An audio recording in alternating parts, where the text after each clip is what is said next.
Bismillahirrahmanirrahim. Assalamualaikum warahmatullahi wabarakatuh. Alhamdulillah alladzi akramana bil iman wa a'azzana bil islam wa rafa'ana bil ihsan. Nahmaduhu subhanahu wa ta'ala wa nashkuru. Asyhadu an la ilaha illallah wahdahu la syarikalah wa asyhadu anna Muhammadan abduhu wa rasuluh. Allahumma shalli wa sallim wa barik ala sayyidina Muhammadin wa ala alihi wa ashabi ajma'in, amma ba'du. Sahabat IKADI yang muliakan Allah, bersyukur pada Allah atas segala limpah nikmat yang telah berikan pada kita sekalian. Alhamdulillah, dengan karunia nikmatnya kita dipertemukan oleh Allah Subhanahu wa taala dengan bulan yang mulia, bulan yang penuh keberkahan, yaitu bulan Ramadan.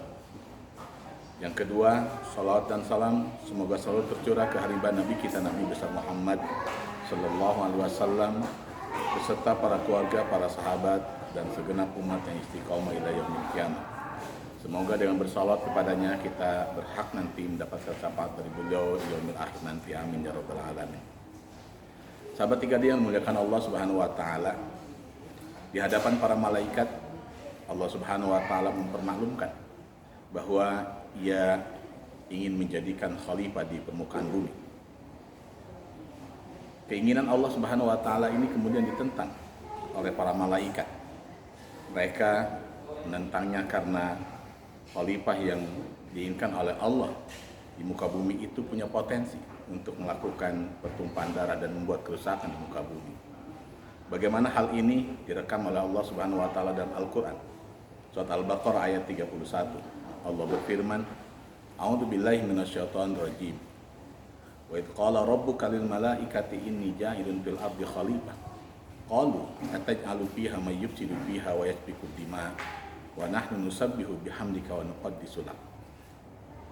Ketika Allah Subhanahu wa taala berfirman pada para malaikat bahwa Ia ingin menjadikan khalifah di muka bumi, maka para malaikat menjawab, adakah engkau ingin menjadikan khalifah di muka bumi, orang yang selalu merusak dan menumpahkan pertumpahan darah? Lalu Allah Subhanahu wa taala kemudian menjawab, inni a'lamu ma la ta'lamun. Aku lebih mengetahui apa yang tidak kalian ketahui. Sahabat IKADI yang dimuliakan Allah Subhanahu wa taala, lalu mungkin kita bertanya, apa sesungguhnya tupoksi dari seorang khalifah? Setidaknya ada dua tupoksi yang menjadi tugas pokok seorang khalifah di muka bumi ini. Dari kedua ayat Allah Subhanahu wa taala kita akan mendapatkan jawaban tentang pertanyaan tupoksi apa bagi seorang khalifah. Dalam surat Ad-Dariyat Allah Subhanahu wa taala berfirman ayat 56. A'udzu billahi minasyaitonir rajim. Wa ma khalaqtul jinna wal insa illa liya'budun. Artinya, tidaklah aku ciptakan jin dan manusia kecuali agar beribadah kepada aku. Lalu Allah Subhanahu wa taala juga berfirman di dalam surat Hud ayat 61, di mana Allah berfirman, "Walladzi ansa'akum minal ardi wasta'marakum fiha." Dialah Allah yang telah menjadikan kalian dari tanah dan Ia yang memerintahkan kalian untuk memakmurkannya. Sahabat IKADI yang dimuliakan Allah, dari kedua ayat Allah Subhanahu wa taala tersebut kita dapat mengambil kesimpulan bahwa tupoksi seorang khalifah di muka bumi yang pertama adalah untuk beribadah kepada Allah Subhanahu wa taala, dan yang kedua adalah untuk memakmurkan bumi ini, bukan mengeksploitasi bumi tetapi memakmurkan, merawatnya, menjaganya, sehingga kemudian hadirlah kemakmuran bagi para penduduk di muka bumi ini. Hal ini pernah terjadi ketika Allah Subhanahu wa taala menceritakan bagaimana negeri Sabah.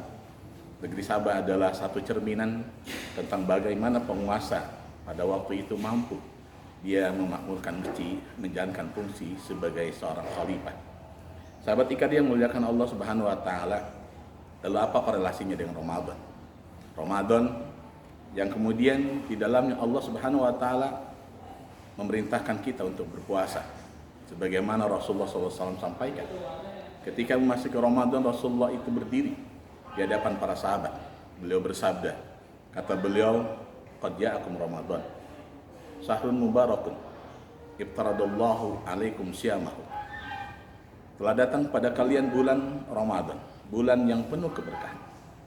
Allah Subhanahu wa taala mewajibkan kepada kalian untuk berpuasa. Tuftahu fihi abwabul jannah.